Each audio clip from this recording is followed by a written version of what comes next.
지금 제가 쓴 너를 국어 1등급으로 만들어주마라는 책이 작년에만 10만 권 이상이 팔리고 지금도 하루에 100권 이상씩 팔리면서 너무 많은 분들의 사랑을 받고 있는데요.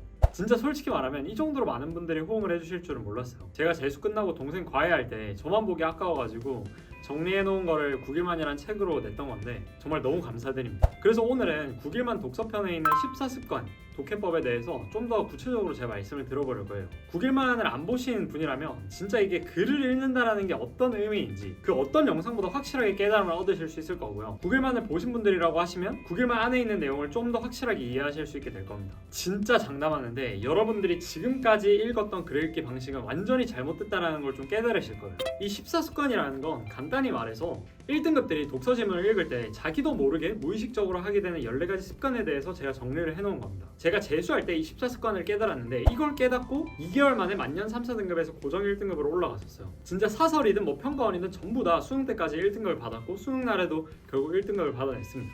여러분이 독서를 잘하고 싶으면 결국에 두 가지가 중요한데요. 첫 번째는 내 독해 수준보다 한 단계 더 높은 수준의 글을 읽어야 한다는 겁니다. 여러분이 한번 생각을 해보세요. 맨날 동화책만 읽는 사람이 있다고 했을 때 그 사람이 동화책을 1000권, 10,000권을 읽는다 한들 그 사람의 독해력이 오를까요? 오르지 않죠. 그래서 여러분들이 지금 독해 레벨이 10이라면 독해 레벨 11, 12, 15짜리 글을 읽으면서 독해력을 100까지 끌어올려야 하는 거예요. 그러면 그 레벨 11, 12, 15짜리 지문은 뭐냐? 그게 바로 평가원 수능 기출문제죠. 한 지문 쓰는 데만 5천만 원 넘게 들어간 지문이기 때문에 지금 대한민국에 존재하는 그 어떤 글들보다도 퀄리티가 높고 독해력을 빠르게 올릴 수 있는 글들입니다. 그런데 제가 방금 말씀드린 이 첫 번째는 사실 누구나 알 수 있어요. 왜냐? 그냥 수능 기출문제집 사가지고 내 독해 수준에 맞는 쉬운 지문부터 어려운 지문까지 차례대로 풀어가면 되거든요. 그래서 사실 국어 성적은 이 첫 번째가 아니라 두 번째로 결정이 됩니다. 독서를 잘하기 위한 두 번째 방법은 바로 고차원적 사고를 하면서 글을 읽어야 한다는 거예요. 쉽게 말해서 독해력을 올릴 수 있는 특정한 사고법이 있는데 그 사고법대로 글을 읽어야지만 머리가 지끈거리는 고차원적인 사고가 가능해지고 결국 1등급이 나온다는 겁니다. 근데 이건 너무 당연하죠. 왜냐면 이런 사고법 없이도 1등급이 가능했다? 그러면 누구나 그냥 기출문제집 약만 때려박으면 다 1등급이 나와야 되는데 그렇지 않잖아요. 저도 이 고차원적인 사고법을 몰라서 고등학교 3년 내내 독해력이 제자리였고 결국에 수능 때도 망했어요.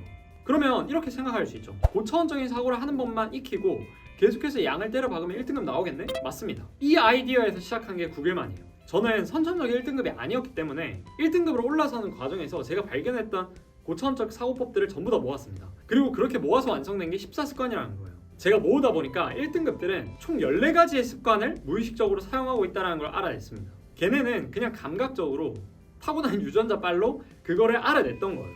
그래서 저는 이것들을 깨닫고 난 다음에 진짜 너무 억울한 마음에 이건 좀 알려야겠다. 고3 때 나처럼 뭐 집이 그렇게 부유하지도 않아서 학원 다닐 돈도 없고 공부는 열심히 하는데 성적이 안 나와서 진짜 죽을 것 같은 그런 학생들한테 이 방법을 꼭 알려야겠다고 저는 생각을 했습니다. 그래서 쓴 게 9일만이었어요. 그러면 여기서 도대체 14습관이라는 게 구체적으로 뭘까요? 14습관 중에 첫 번째는 바로 기억해야 한다는 강박 내려놓기입니다. 제가 만년 3, 4등급이었을 때를 생각을 해보면 독서 지문 읽을 때 기억이 아직도 생생해요. 시간은 없고 내가 이 글을 제대로 이해해낼 수 있을까라는 불안감도 확 올라오고 자신감이 없는 상태인데 문제는 또 풀어야 되고 그러니까 일단 무작정 내 눈에 보이는 이 지문을 머릿속에 우겨 넣으려고 하고 그러니까 쉽게 말해서 실력이 없었을 때는 5분 안에 한 20문장 정도 되는 글을 어떻게 해서든 머리에 우겨 넣으려고 막 애를 썼던 거예요. 근데 사실 그건 물리적으로 불가능하죠. 뭐 IQ가 200이 아닌 이상. 그리고 그렇게 외워가지고 선택지 가서 때려 맞추는 방법이 고1, 2 때는 통할지 몰라도 고3 때는 안 통합니다. 고1, 2 때는 왜 통하냐? 선택지가 내가 외웠던 문장 그대로 나와 있기 때문이에요. 그래서 이거 뭔가 아까 전에 봤던 문장인 것 같은데 하고 선택지로 갔다가 다시 지문 갔다가 하면서 얼추 때려 맞추기로 풀 수 있었던 거예요. 그런데 고3 문제는 정말 치밀하게 사람들이 달라붙어가지고 여러분들의 독해력을 평가하기 위해서 만들어낸 지문이다 보니까 그런 식으로 기억에 의존해서 서치로 푸는 걸 불가능하게 만들어놨어요. 그래서 고1, 2 때 성적이 높다가 고3 때 급락하는 학생들이 많은 겁니다. 교수들도 여러분들이 그냥 대충 비벼서 푼다는 건 다 알아요. 그러니까 진짜 독해력이 높은 순수 1등급들을 걸러내야 하는 시험에서는 그렇게 풀 수 없도록 내는 거죠. 예를 들어서 쉬운 지문 같은 경우에는 이런 식으로 지문에 있는 문장이랑 선택지 문장이 거의 똑같습니다. 그런데 최신 기출, 오답률이 높은 기출 문제를 한번 볼게요. 이게 문제를 풀어본 사람은 알 텐데 여기 있는 선택지들은 지문으로 돌아가서 찾아봐도 없는 말들입니다. 그러니까 내가 이 선택지를 보고 이거랑 비슷한 말이 지문에 어디에 있었지 하고 찾아갔을 때 지문의 그 어떤 곳에도 이것과 똑같은 문장이 존재하지 않는다는 거예요. 그러니까 서치로만 풀었던 애들은 다 털리는 거죠. 그러면 이 문제를 어떻게 해결해야 될까요? 결국에 지문을 이해하는 수밖에 없습니다. 5분 안에 20문장 외우기는 못해도 이해하긴 할 수 있어요. 그리고 여러분들이 이해를 해야지만 나중에 선택지에서 방금 보여드린 것처럼 아예 다른 말로 바꿔서 표현을 해도 맞출 수가 있게 됩니다. 이해를 했다는 건 이 포장지 속에 있는 알맹이를 알았다는 거예요. 그러니까 포장지를 아무리 바꿔 끼워도 결국 이 알맹이는 변하지 않으니까 말을 알아들을 수 있게 되는 거죠. 그래서 일단 여러분이 등급이 낮고 독해력이 낮다면 모든 문장을 기억하려는 생각으로 막 달려들려고 하기보다는 문장을 이해해야겠다. 이해하면 알아서 기억된다. 라는 사실을 머릿속에 박아 넣어야 돼요. 이것부터가 여러분들 국어 점수를 바꾸는 첫 번입니다. 그러니까 특히나 정보가 많은 지문, 등급대가 낮은 학생일수록 뭔가 내가 모르는 생소한 개념이나 단어들이 많이 나왔을 때 그것들을 전부 다 기억하려고 애를 쓰게 되거든요. 저 또한 그랬었고, 그러니까 예를 들어서 이런 글을 읽을 때 탄수화물은 사람을 비롯한 동물이 생존하는 데 필수적인 에너지원이다. 그러면 탄수화물, 에너지원 이런 단어들을 전부 다 외우려고 하고 뒤에 나오는 섬유소, 비섬유소, 뭐 곡류, 녹말, 포도당 이런 단어들을 하나하나 다 머릿속에 때려 박으려고 하는 거예요. 왜냐면 이게 전부 다 시험으로 나올 것 같거든. 그리고 내가 모르는 거다 보니까 뭔가 알아야 될 것 같은 강박도 생기고. 근데 처음 읽을 때는 이렇게 모든 단어들에 집중해가지고 이걸 다 외우려고 할 필요가 전혀 없다는 거예요. 그냥 읽어가면서 아 그래? 하고 넘기면 돼. 머릿속에서 덜어버려도 된단 말이에요. 내가 이 내용을 이해를 했으면 머릿속에서 덜어버려도 문제 갔을 때 기억이 다 나. 그래서 저는 이 부분을 읽을 때 어떻게 하냐, 탄수화물이라는 게 사람을 비롯한 동물이 생존하는데 필수적인 에너지원이래. 탄수화물 살면서 안 들어본 사람은 없잖아. 그러니까 아 그래 뭐 탄수화물 중요하다고 듣긴 했는데 아 그래 이게 필수적인 뭔가 중요한 에너지원인가 보구나 하고 그냥 머릿속에서 버려. 그 다음 탄수화물은 섬유소와 비섬유소로 구분된대. 섬유소와 비섬유소 저도 뭔지 몰라요. 뭐 세제, 섬유 이런 말밖에 나도 몰라. 근데 아무튼 탄수화물이 요 두 개로 구분이 된대. 그러면 강박하지 말고 아 그냥 그렇나 보구나 하면서 섬유소는 뭐고 비섬유소는 뭐지? 라는 정도의 궁금증만 가지고 읽어 내려가는 거예요. 사람은 체내에서 합성한 효소를 이용해서 곡류의 녹말 같은 비섬유소를 포도당으로 분해하고 이를 소장해서 흡수해서 에너지원으로 이용한대. 여기 보면 이제 하위권들은 멘탈이 다 터지는 거지. 근데 여기서 그냥 이 과정만 이해하고 넘어가 버리면 돼. 사람이라는 존재가 몸 안에서 어떠한 과정을 통해서 효소를 만든대. 무슨 효소를 만드는지도 모르고 어떻게 효소를 만드는지도 모르겠지만 그냥 뭐 효소를 만든대. 그냥 납득을 해주는 거야. 아 그렇나 보구나. 그렇게 만든 효소를 이용해서 곡류의 녹말과 같은 비섬유소를 포도당으로 분해한대. 그러면 비섬유소가 뭔지 설명을 해주는 거네요. 곡류의 녹말 같은 게 비섬유소래. 곡류라고 하는 것들은 뭐 벼, 보리, 현미 이런 곡류 같은 데 들어있는 녹말이라는 성분이 있나 봐. 그리고 그 성분을 비섬유소라고 부르는 거고, 녹말들, 비섬유소들을 포도당으로 분해하고 요거를 이제 나중에 사람 몸에 있는 소장이라는 곳에서 흡수해서 에너지원으로 쓴대. 아까 전에 위에서 탄수화물은 에너지원이라고 했잖아요. 근데 여기서 좀 더 구체적으로 말해주는 거지. 탄수화물에는 섬유소와 비섬유소가 있는데 그중에 비섬유소에는 곡류 안에 들어있는 녹말이라는 성분이 있나 봐. 정확히 나도 몰라. 근데 곡류에는 녹말이라는 성분이 있고 그 녹말이라는 성분을 포도당이라는 걸로 분해를 한대요. 살면서 한 번쯤 들어보긴 했잖아. 근데 이 과정을 그냥 납득을 하는 거야. 아 그냥 탄수화물이 있고 이게 뭐 섬유소 비섬유소로 나눠지는데 비섬유소에는 곡류의 녹말이 있고 이 녹말을 효소를 통해서 포도당으로 분해시키고 그리고 그 분해한 포도당을 에너지원으로 이용을 한대. 근데 여기서 저는 생각했던 게 당연히 뭔가 에너지원으로 흡수해서 이용을 하려면 좀 잘게 부숴야 되지 않을까. 그래서 이 비섬유소, 녹말 같은 비섬유소를 포도당으로 효소를 통해서 이제 분해를 시키나 보다. 그냥 분해되지 않을 거 아니에요. 그러니까 효소 같은 걸로 뭔가 어떤 작용을 해가지고 분해를 시키나 보다. 그래서 에너지원으로 쓰나 보다 정도로 생각하고 그냥 넘어간다고. 막 이걸 집착해가지고 곡류의 녹말, 막 비섬유소 이런 단어들을 막 다 외우려고 하는 것보다는. 그래서 여러분들이 독해를 잘하고 싶으면 첫 번째가 이런 강박들을 버리는 거예요. 생소한 단어나 이런 것들이 나왔을 때. 근데 여기서 또 오해하면 안 되는 게 이걸 이해하지 말라는 게 아니야. 근데 너무 집착하면서 이걸 머릿속에 움켜잡으려는 강박을 갖지 말라는 거지, 이걸 그냥 하고 이게 넘겨도 된다는 소리는 아니에요. 얘가 이 과정이 어떻게 되는지 이해는 해야 돼. 왜 이렇게 되고 왜 이렇게 되는지는 이해는 해야 되되 이 단어들을 전부 다 머릿속에 움켜쥐고 있으려고는 안 해도 된다는 거지. 제가 등급이 나왔을 때는 이런 것들을 내가 머릿속에서 놓쳐버리면 망할 것 같아가지고 계속 움켜쥐는 습관이 있었거든요. 근데 여러분들이 딱 한 번만 제 말을 듣고 그냥 이런 것들 신경 쓰지 말고 내용의 이해만 집중한 다음에 선택지 가서 선택지가 풀리는지 확인을 한번 해보세요. 생각보다 이런 단어들 기억이 안 나도 다 풀려. 그리고 만약에 진짜 이런 단어들이 나왔는데 내가 기억이 안 나, 이게 뭔 말인지, 그러면 그때 다시 돌아와가지고 서치해서 풀어도 돼. 여기 보고 아 녹말이 비섬유소였구나 이런 것들은 다시 돌아와가지고 보고 풀어도 돼요. 1초밖에 안 걸려. 근데 이거를 다 움켜쥔 채로 내려가려고 하잖아요. 그러면 머릿속에 이게 공간이 안 남아있는 느낌이라 해야 되나? 이해하는데 뇌가 다시 힘을 써야 되는데 요 단어들을 외우는데 에너지를 쓰고 있다 보니까 여기를 이해하는데 힘을 못 써. 그래서 대부분의 국어 못하는 애들이 첫 부분에 이렇게 생소한 개념들 다 때려 박으면 두 번째 문단부터는 그냥 날림으로 읽어버리고, 그러니까 깊이 있는 독해가 안 되고 다 망하는 거죠. 그러면 이때 여기에서 문장을 이해하려면 어떻게 해야 될까요? 단순히 이해해야겠다라는 생각만으로는 안 되죠. 두 번째 습관입니다. 굉장히 뻔한 소리 같은데 여러분들 그 누구도 천천히 읽고 있지 않아요. 여러분들이 지금 차 안에서 고속도로를 달리고 있다고 생각을 한번 해볼게요. 180km의 속도로 쫙 달려가지고 한 4분 만에 목적지에 도착했습니다. 그런데 경찰관이 목적지에 도착하니까 제 차를 딱 세우고 저한테 오더니 이렇게 말해요. 혹시 오는 길에 소나무가 몇 그루 있었죠? 아니 왜 도로 옆에 소나무들이 있었잖아요. 그 소나무가 지그재그로 배열되어 있었는데 왜 그렇게 배열되어 있는지 이해하셨나요? 라고 물어봐요. 근데 여러분들이 이 말에 답을 할 수 있겠어요? 아니지, 시속 180km로 달려왔는데 이게 머릿속에 있을 리가 없지. 글도 마찬가지입니다. 여러분이 속도를 내면 낼수록 글을 깊이 있게 이해한다는 건 불가능에 가까워요. 저도 지금 수능 국어만 5년 넘게 계속 읽고 연구했지만 어려운 지문 같은 경우에는 제대로 읽고 푸는데 10분 이상 걸립니다. 이 빨리 읽으려고 하는 습관을 멈추려면 일단 여러분들이 글을 읽을 때 눈의 속도와 생각의 속도를 일치하도록 만들어줘야 돼요. 보통 성적대가 낮은 학생들 특징이 뭐냐면 눈은 이렇게 빨리 읽어.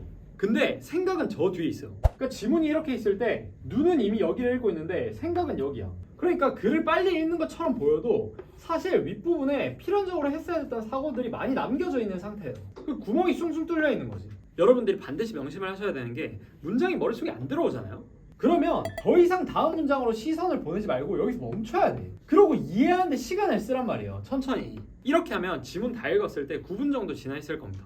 근데 문제는 1분 만에 풀려요. 이건 메가스터디 김동호 선생님도 맨날 강조하시는 건데 지문을 이해하면 문제는 알아서 빠르게 풀립니다. 왜냐면 문제에서 묻고 있는 게 너 여기 이해했어? 너 지문의 이 문장 이해했어? 이거이기 때문이에요. 그러니까 여기를 꼼꼼하게 다 이해하고 온 애들은 빠르게 답 찾고 넘어가지. 근데 만약에 여기를 이해를 못했어? 그럼 지문 간다 해도 소용이 없어. 왜냐면 지문에서는 너 이 부분 이해했어라고 묻고 있는데 내가 이해를 못했으니까 앞만 얘를 들여다보고 있어도 문제가 풀리나? 절대 안 풀리지. 더군다나 보기 같은 문제들은 여기랑 여기를 섞어가지고 통합해서 이해를 해줘야 돼. 그래야지 풀린단 말이야. 근데 얘도 지금 이해가 안 되는데 어떻게 뭘 또 통합하고 여기 보기 있는 글까지 이해해가지고 어떻게 맞추겠냐고. 그러니까 성적대가 낮은 학생들은 항상 보기 문제 무조건 틀리는 거죠. 그리고 대부분은 여기에 5분 쓰고 여기에 5분 쓰고 있어요. 그러니까 최대한 빠르게 읽고 여기에선 이제 서치 시작하는 거지. 여기 봤다 여기 봤다 여기 봤다 여기 봤다 하면서 1등급도 사실 여러분이랑 글 읽어내는 속도 자체는 비슷해요. 근데 차이점이 뭐냐면 얘네는 이해를 하면 넘어가고 여러분들은 이해를 못했는데도 넘어가. 그게 차이점이에요. 그래서 결국에 이해를 했냐라고 물어보는 문제에서 여러분들은 틀리고 1등급들은 맞추고 넘어가는 거죠. 그리고 천천히 읽기와 동시에 여러분들이 이해를 하고 읽으려면 반드시 해줘야 되는 게 있어요. 바로 세 번째 습관인 다시 읽기입니다. 제가 이해가 안 되는 부분에서 다시 읽으라고 하면 학생들이 꼭 이런 말을 해요. 아, 시간이 부족해요. 근데 여러분들이 지금 딱 눈 감고 1분 동안만 가만히 있어 보세요. 여러분들이 1분 다 됐나 싶어가지고 눈 떴을 때는 한 30초 정도 지나 있었을 겁니다. 생각보다 1분은 굉장히 긴 시간입니다. 여러분들이 글을 읽다가 막혔어. 근데 시간 아까워가지고 달리는 거 vs 시간 쓰더라도 다시 읽는 거 비교하라고 했을 때 다시 읽는 게 결국 전체적인 점수에는 훨씬 더 좋습니다. 아니, 어차피 이해 못하고 문제로 가면 안 풀리는데 시간이 좀 걸리더라도 이해를 해놓고 넘어가는 게 맞지 않겠어요? 어차피 문제로 그냥 가버리면 더 많은 시간을 고민해요. 그리고 여러분들이 다시 읽으면서 이 문장을 곱씹는 건 독해력을 올리는데 가장 핵심적인 요소입니다. 여기 보시는 건 어떤 문장을 끈질기게 반복적으로 이해하기 위해서 읽었을 때 우리 뇌 신경망이 커지고 독해력이 올라간다는 것에 대한 근거예요. 9일 만에 다 써놨으니까 구체적인 내용이 궁금하신 분들은 참고하시기 바랍니다. 자, 그러면 기억해야 한다는 강박을 버리고 천천히 읽고 다시 읽었어. 근데 이걸로 끝이 아닙니다. 이 네 번째 습관을 안 고치면 머리는 절대 좋아지지 않아요. 네 번째 습관은 바로 지문에 표시하지 않기입니다. 여기 보이시는 거는 제가 고등학교 3학년 때 수능 치면서 했던 짓들이에요. 문장이 머리에 안 들어오니까 일단 밑줄 치고 봐. 중요한 단어 같이 보이는 거 동그라미 치고 뭐 내가 봤을 때 핵심어처럼 보이는 거 네모 쳐. 그리고 핵심어끼리 연결시키고 유기적으로 연결시키면서 읽으려고 해. 그 다음에 비례관계 다 표시해놓고 그 다음에 여기 막 깨야 할 구조도 같은 거 그려놓고 구조도 그려서 뭐 여기에서는 A 말하고 여기선 B 말해서 여기서 통합되고 여긴 병렬 구조고 여기는 뭐 난리를 쳤단 말이에요. 근데 여러분들 이렇게 하고 나잖아요. 나중에 문제를 풀 때 요거 안 들어와 머릿속에. 요걸 가지고 뭔가 내가 막 잘 조합해가지고 문제를 푸는 느낌이라기보다는 문제 풀 때는 그냥 이거 다 무시하고 그냥 다시 문장 보고 풀어요. 근데 제가 고정 1등급으로 올라섰을 때 수능장에서 필기했던 겁니다. 거의 필기가 없죠. 이게 핵심이에요. 이게 진짜 가히 혁명이라고 할 만큼의 굉장한 깨달음인 겁니다. 근데 왜 이걸 하지 말라고 하느냐? 첫 번째로 여러분들이 표시를 하면서 읽는 행위는 내가 지금 이 문장을 이해했다, 이 단어를 머릿속에 집어넣었다라는 착각을 불러일으켜요. 그래서 마음의 안도감을 심어놓고 계속 달리도록 만듭니다. 이해를 못했는데도. 그래서 문제 가면 당연히 다 틀리죠. 왜냐면 착각이니까. 내가 이걸 머릿속에 넣었다라는 건 착각이기 때문에 문제로 갔을 땐 다 틀려요. 그리고 두 번째, 이런 식으로 하잖아요. 그러면 두뇌 훈련이 되지 않습니다. 왜냐면 여러분이 이렇게 구조도 그리고 밑줄 치고 비례관계 표시하고 이건 전부 다 사고를 위탁하는 행위예요. 그러니까 예를 들어서 비례관계 표시했어. 뭐가 올라가면 뭐가 올라간대. 요거를 머릿속으로 생각하면 왜 그렇지? 아 그렇구나. 그러니까 당연히 위로 올라가면 올라갈 수밖에 없겠네를 납득을 하는데 여러분들이 이렇게 써버리잖아요. 이런 생각을 할 필요가 없어. 써놨거든. 그러면 여러분들은 머릿속에 이 내용이 없다 보니까 문제로 가서는 계속 얘랑 비벼야 돼. 서치하면서. 그리고 더 큰 문제점은 요 문장 그대로 선택지에 나와 있으면 당연히 선택지에서도 아 요거였으니까 맞는 말이구나 이렇게 되는데 요렇게 안 돼 있고 선택지에는 요렇게 되어 있다? 그러면 이 세모라는 문장 속에서 여러분들이 이 관계를 발견하기가 쉽지가 않아요. 말이 바뀌었기 때문에. 그래서 머릿속으로 얘가 왜 이렇게 되는지를 납득한 애들만이 요렇게 바꾸든 요렇게 바꾸든 요렇게 바꾸든 이해가 쉬운 겁니다. 빠르고. 그래서 내가 손을 묶고 요렇게만 읽겠다고 생각을 해보잖아요. 요 과정을 전부 다 머릿속으로 하게 돼. 그러니까 문제 돌아갔을 때 머릿속에 이미 이 과정이 있어. 머릿속에. 그러니까 문제풀이가 어떻게 돼? 훨씬 더 빨라지죠. 여러분이 수학 공부할 때도 마찬가지예요. 내가 암산 능력을 기르고 싶어. 근데 여러분들이 계속 식을 막 쓰면서 공부를 한다고 해볼게. 그러면 암산 능력이 길러지나요? 안 길러지지. 머리를 써야 되는 건데 계속 손을 쓰면서 사고를 위탁하고 있으니까. 그러니까 이런 도구 같은 것들이 여러분들이 운동을 하는데 무게를 덜어주는 행위인 겁니다. 그리고 고3이면 아직 모를 수도 있는데 여러분들이 시험장 가서 이 짓을 하고 막 이걸 쓰고 있을 시간이 있다라고 생각하나요? 진짜로? 여러분들 3월 모의고사 쳤을 때 이런 식으로 다 적을 시간이 있었어요? 이렇게 하고도 시간이 넉넉했나? 1등급들은 오로지 머리로 합니다. 그래서 더 빠르고 그래서 더 정확해요. 근데 또 제가 이렇게 말하면 꼭 반문하는 학생들이 있습니다. 선생님 저희 학교 전교 1등은 이렇게 푸는 애가 있는데 얘 같은 경우에는 왜 그런 건가요? 제가 완벽하게 설명해 드릴게요.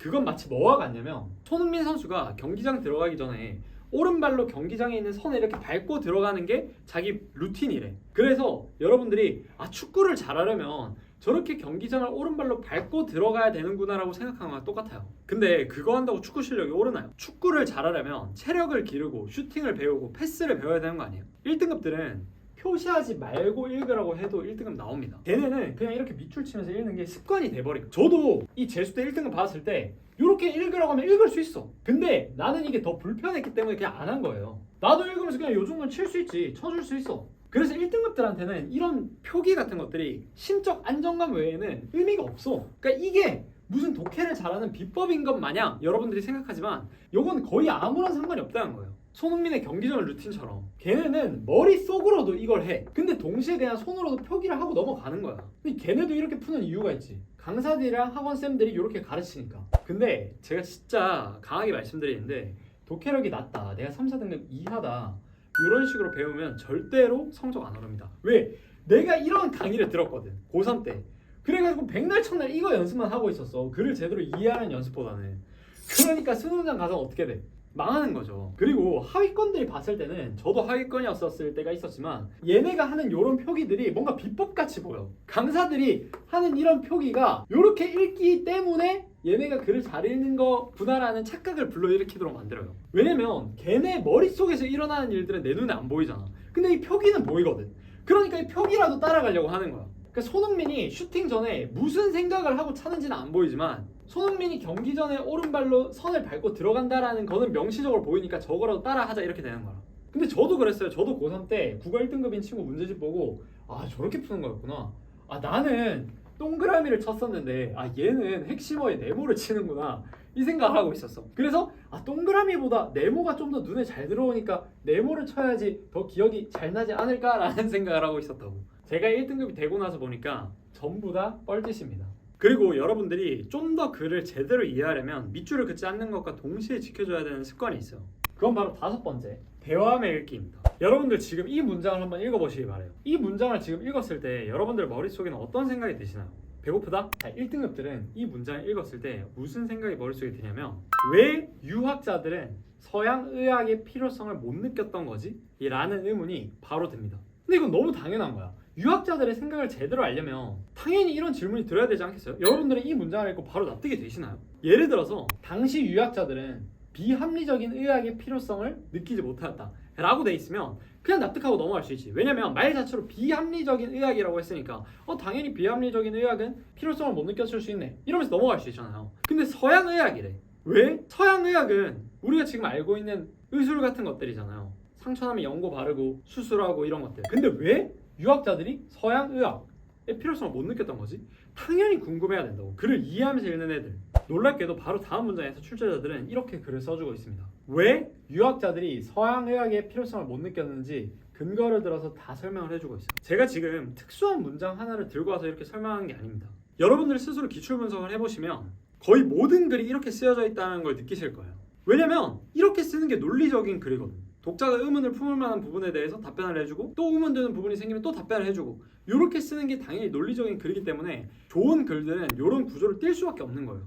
그런데 봐요. 여러분들이 방금 같은 문장을 봤을 때 왜 유학자들은 서양의학을 받아들이지 않았지라고 의문을 품고 다음 문장을 읽는 거하고 그냥 유학자들은 서양의학 싫어했나 보네 하고 다음 문장을 읽는 거하고 여러분들 머릿속에 그 문장이 흡착되는 정도가 달라요. 왜냐면 사람은 자신이 궁금해했던 정보에 대해서 답을 들을 때 그 답이 명확하게 머릿속에 박히지 내가 궁금하지도 않았던 거에 대한 답을 들을 때는 그 답이 머릿속에 잘 받아들여지지가 않아. 그래서 여러분들이 능동적으로 필자와 대화를 한다는 생각으로 계속 질문도 하고 이거 왜 이렇게 되는 거지? 이거 잘 이해가 안 되는데? 다시 한 번 더 설명해 줄래? 이런 식으로 읽었을 때 훨씬 더 기억이 잘 나는 거예요. 마치 여러분들이 수업 시간에 손 들고 발표도 해보고 토론도 했던 수업이랑 그냥 수동적으로 선생님 하는 말 고개 끄덕이면서 들었던 수업이랑 둘 중에 뭐가 더 기억이 잘 남아요? 당연히 전자일 거 아니에요. 그래서 글을 읽으면서 여러분이 반응을 한다는 것은 이해가 안 되는 문장에서는 왜 이렇지? 이해가 되는 문장에서는 그래서 이런 거구나 이런 생각들을 해주면서 읽어 나간다는 걸 뜻해요.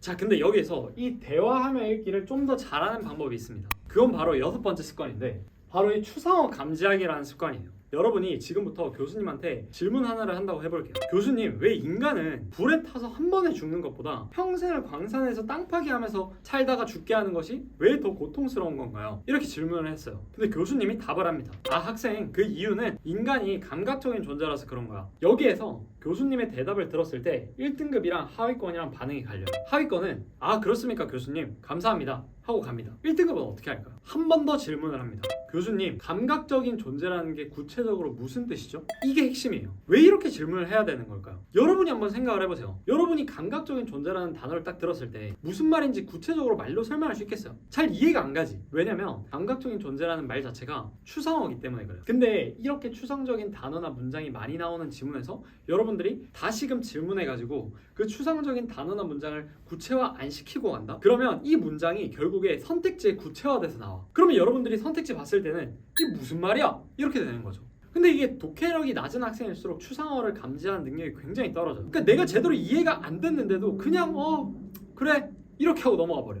추상어의 기준은 여러분들이 구체적인 예시를 들려고 해보거나 말로 설명해 보려고 했을 때 막히는 단어나 문장 같은 것들, 그런 것들이 전부 다 추상어에 해당하는 겁니다. 그래서 여러분들은 추상어를 감지하고 구체화시키는 연습을 많이 하고 글을 많이 읽으면서 추상어를 없애는 작업을 계속 해줘야 됩니다. 그리고 이 추상어 감지하기와 더불어서 여러분들이 글과 대화하면서 읽을 때 이 대화를 좀 더 매끄럽게 만들어주는 습관 2가지가 추가로 더 있어요. 그중 하나는 7번째 습관인 배경지식 쌓기입니다. 여러분 요즘 좋아하는 거 뭐 있죠? 마라탕 좋아하시잖아요. 여러분들 머릿속에는 마라탕의 맛, 마라탕을 만드는 과정, 마라탕이 어느 나라 음식인지, 마라탕의 가격, 어느 나이대 사람들이 마라탕을 많이 먹는지, 어떤 성별이 마라탕을 많이 먹는지 배경지식으로 있죠.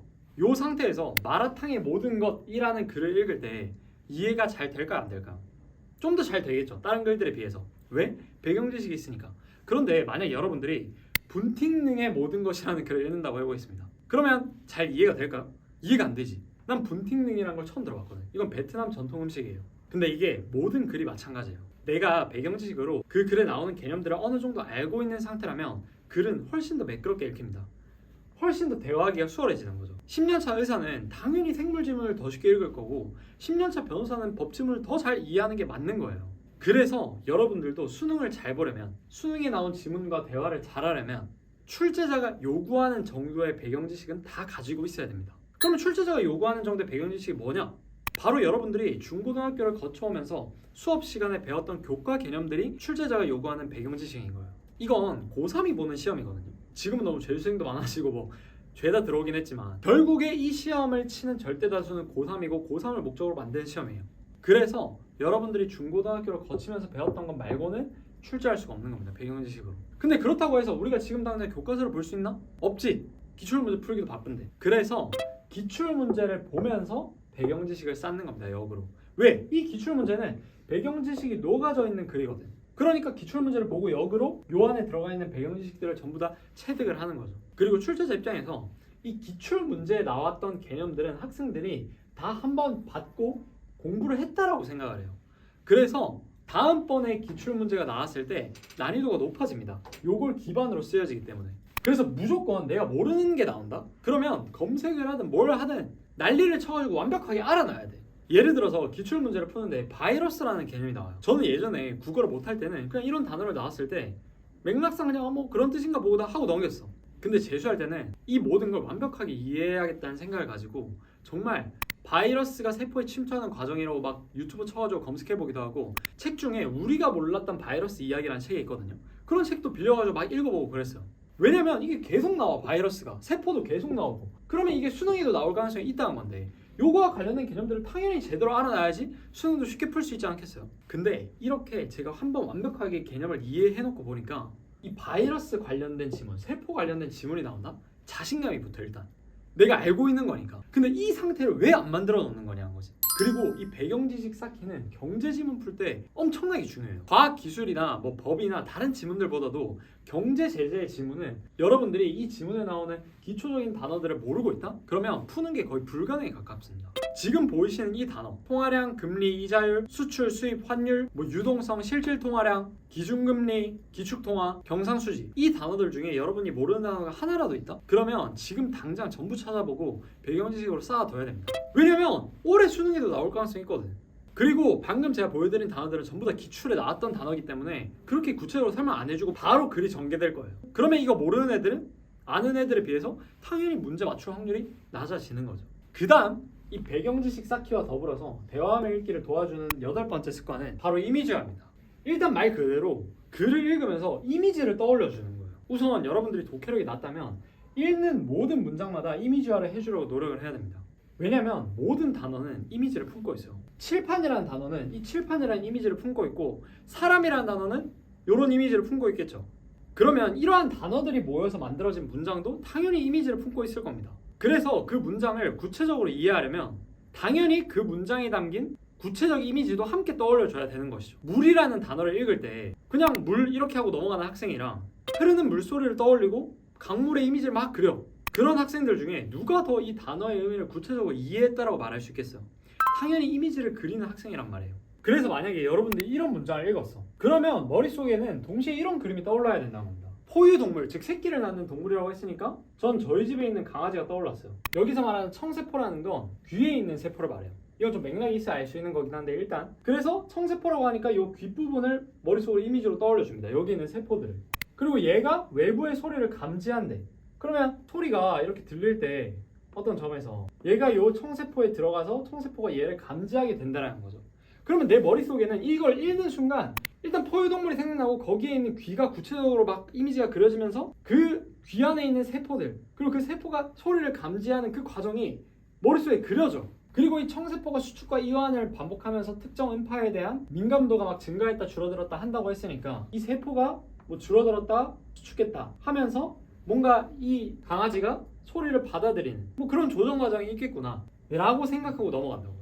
그러니까 그냥 방금 보여드린 문장을 그냥 뭐 포유동물 청세포 막 이러면서 쭉 읽었던 학생보다 이렇게 그림을 그려져 버리면 훨씬 더 내용이 직관적으로 다가오고 이해도 쉽다는 거죠. 그리고 이미지화의 핵심적인 것은 여러분들이 이해가 안 되는 문장에서 이미지화를 해준다라는 거예요. 성적이 낮은 학생들은 모든 문장에서 이미지화를 다 해줘야겠지만 이제 어느 정도 독해력이 올라오면 이미지화를 막 내가 구체적으로 아까 말했듯이 막 물 같은 경우 전부 다 막 이미지화를 하고 그렇게 읽지 않아도 자연스럽게 이 문장에서 하고자 하는 말이 납득이 되는 수준으로 독해력이 올라온단 말이에요. 그러면 내가 이해가 안 되는 부분에서만 멈추고 이미지화를 해주면 돼요. 내가 문장이 이해가 안 되는 이유는 그 문장 속에 담겨있는 의미가 구체적으로 와닿지 않기 때문이거든요. 그래서 이미지화는 그 의미를 와닿게 해줄 수 있는 도구인 거예요. 그래서 예를 들어서 이 첫 문장에서 국제법에서 일반적으로 조약은 국가나 국제기구들이 그들 사이에 지켜야 할 구체적인 권리와 의무를 명시적으로 합의하여 창출하는 규범이다 라고 했어. 근데 이런 문장들을 봤을 때 바로 납득이 되면 그냥 넘어가도 된다라는 거야. 근데 만약에 내가 이해가 잘 안 돼. 그러면 이 국가나 국제기구들이라는 단어를 보고 이미지를 떠올려 보는 거지. 아, 어떤 뭐 미국이나 뭐 우리나라가 또는 UN 같은 국제기구 같은 것들이 뭔가 이제 조약을 써가지고 서로 합의를 하는 그런 과정들을 이미지로 떠올려 보면 이 문장이 뭘 말하고자 하는지가 좀 더 구체적으로 와닿잖아요. 근데 내가 독해력이 올라가서 사실 이 정도는 그냥 뭐 납득할 수 있어, 충분히. 그러면 그냥 오케이 하고 넘어가면 되지, 빠르게. 그래서 저한테 질문을 한 학생들 중에 막 이런 단어들 내가 억지로 이미지화를 다 해주면서 넘어가야 되냐. 만약에 너가 그렇게 안 했는데 이해가 돼. 그러면 넘어가도 되지. 빠르게 읽어야 되니까. 근데 만약에 그렇게 했는데 이해가 안 돼. 그러면 일단 단어 하나하나부터 구체적으로 이미지를 떠올려 주면서 깊이 있게 이해를 하려고 연습을 해보라는 거예요. 그래서 제가 국일만을 보면 과학기술 지문에서는 이미지화가 필수라고 하는데 보통 과학기술 지문들은 뭔가 인문이나 사회 이런 지문들과는 다르게 생소한 개념들이 많이 등장해서 내가 그 문장을 깊이 있게 이해하는데 쉽지 않은 경우가 많아요. 내가 평소에 겪었던 지식들만으로는. 예를 들어서 원자와 관련된 글이다, 양자역학과 관련된 글이다. 그럼 내가 원자를 실제 눈으로 본 적이 없는데 어떻게 깊이 있게 이해를 하겠어. 그러니까 내가 최대한 할 수 있는 만큼 이미지를 그려주면서 읽어가라는 거지. 근데 예를 들어 법지문에서 사무실에서 방충망 고장난 걸 가지고 건물주가 고쳐야 되냐 아니면 세입자가 고쳐야 되냐 막 이런 논의를 해. 그러면 이런 경우에는 내가 막 이미지화를 하려고 하고 애쓰지 않아도 쉽게 상황이 그려지잖아. 이해가 되고. 그런 경우에는 세세하게 모든 거 하나하나 이미지화하면서 갈 필요가 없다라는 거죠. 네, 이렇게 해가지고 지금 이미지화까지 습관을 말씀드렸는데요. 영상이 여기서 더 길어지면 다 주무실 것 같아가지고 나머지 습관들은 나눠서 올리도록 하겠습니다. 그 전까지 오늘 배운 거 꼭 독해할 때 바로 써먹어 보세요. 영상에서 말한 것만 진짜 제대로 지켜도 여러분들이 인강 들을 필요가 정말 많이 없어집니다. 그러면 저는 이제 다음 영상으로 찾아뵙겠습니다. 영상 봐주셔서 감사합니다.